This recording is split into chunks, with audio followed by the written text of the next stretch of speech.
What's going on, guys? Anti-hipster indie nerd here, back with another video. After a week, we are finally talking about the new Travis Scott album, Utopia. It's been a week, so I've had enough time to soak this project in, and I gotta say, I'm loving it. It's one of my favorite of the year. I'd probably give it like a strong 8 out of 10. And the one thing that really stuck out to me was how well Travis put the feature list together and really brought out the best of each feature. So I thought it would be fun to make a tier list ranking every feature. But before we hop in here, make sure you like, subscribe, and turn on that bell if you enjoy my content. But without further ado, let's get into the tier list. So I just compiled this. I got everybody over here. This is every feature. There's like a couple little ones I'd left out, like Dave Chappelle, but pretty much everyone's here. It's in the order of the track list, so let's just go right down. It's starting with Casey on Thank God. So Casey definitely does his thing on this song. I don't think it adds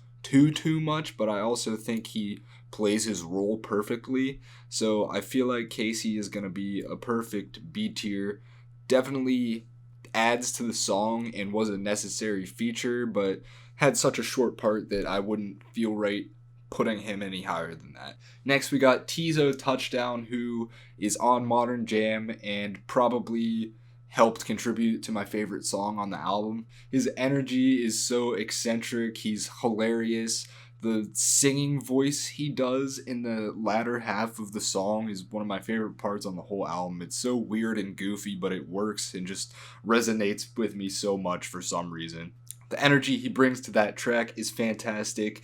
Would definitely not be the same without him, and he's probably my favorite feature on the record, so I'm gonna throw him in S tier. Next, we got Justin Vernon from Bon Iver, who has a very short but I would say important part on the record. He delivers some very beautiful vocals, and I'm sure handled quite a bit of the production on this My Eyes track. But again, I feel like he doesn't add that much in a similar vein as Casey here, so I'm going to put Justin Vernon in B. And then Sampha has an absolutely beautiful part that should have been extended way longer, but because it's so short, I just can't put it above B. I wish he had a longer verse. Travis should have definitely gave him some more runtime. He had like 4 lines, I think, so yeah. Next we got Drake, who actually has a really good verse on Meltdown. Travis Scott and Drake usually don't miss when they make a song together, and I can definitely say Meltdown's another banger they've crafted. Drake actually sounds hungry here. I'm usually not the biggest fan of him, but he sounds hungry. The flow is nice. I like the ominous tone to his voice. It definitely fits with the vibe of the beat,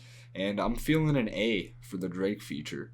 Next, we got Playboi Carti on Fiend. Now, this is one of the most controversial opinions on the album. I see people either saying that Carti's feature is whack and it adds nothing to the track. I see other people saying his new voice is crazy. It's one of the best features on the album. For me, I really like it. I don't think the verse is bad. I see a lot of people saying that. I think the verse is really good, and I think Carti was the perfect type of rapper to put on this rage beat that is Fiend.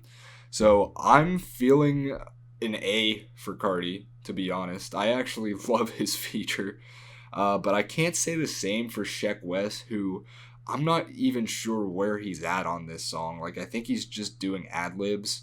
I actually thought Carti's verse was his the first time I heard it, because Carti's voice got deeper somehow overnight. But I'm throwing Sheck Wes an F just because I don't know where he's at on the song. Next, we got Beyonce, who delivers some very beautiful melodies on Echoes. Echoes isn't one of my favorite songs. I like the vibe of it. I like the darkness to it, but it's a song that I feel like doesn't build up to anything. But Beyonce is definitely the best part of the song and most interesting part of the song for me. So I'm going to throw her in B. Next, we got Rob49, who I think this is my first time hearing him, but he has a verse on Utopia Twins that I just don't think is very good. I don't think he's like F tier caliber, but if there was a D row, I would probably put him in there. So I'm going to put Rob49 in C. But 21 Savage comes through with a killer verse on Utopia Twins and pretty much carries that song. So I'm going to put 21 in A for Utopia Twins. And if you're wondering why I have 2 Weekends and 2 21s, it's because they're featured twice on the album. And that's who's up next. The Weeknd on Circus Maximus, who could have done more, I feel like. Like, again, I wish Travis gave him a little more airtime on the record, but for what we get, he's got a really, really good, solid addition here. Much better than what we got on K-pop. So I'm going to put the first Weeknd feature in A, and then Sway Lee only handles the intro, so I'm probably just going to put him in C. And Young Lean has to be one of the most disappointing features on the list because he was basically just given an interlude. I mean, it's not Young Lean's fault. It's, again, I wish Travis actually made a full song with Young Lean. He's basically just on the interlude. So I'm going to put Young Lean in F because I don't even know, again, where he's at on the song. He's just doing like background vocals. It's not even really a feature. Then we got Young Thug on Schizo, who I really, really enjoyed hearing. That song's so catchy, and I think Thug may have out-rapped Travis on this one. The way he was fitting into those pockets with his flows was awesome. So I'm going to put Thugger in A. And then we got West Side Gun, who easily is a standout feature from this thing, man. The way the beat changes when it's his turn to rap is crazy.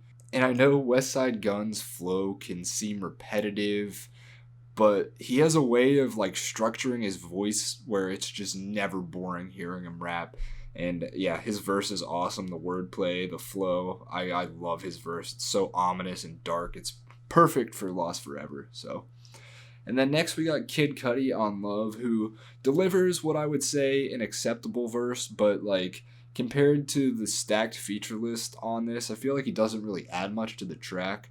Like, if Cudi wasn't present on the track, I would probably have the same opinion on it, that it's just a nice, solid song. So I think I'm going to put Cudi in C, but he would probably be, like, upper C towards B tier. Then we got Bad Bunny, who kind of carries K-pop, although in my opinion, it's easily the worst song on the album. I'm probably going to put Bad Bunny, like, in C, but at the top of C.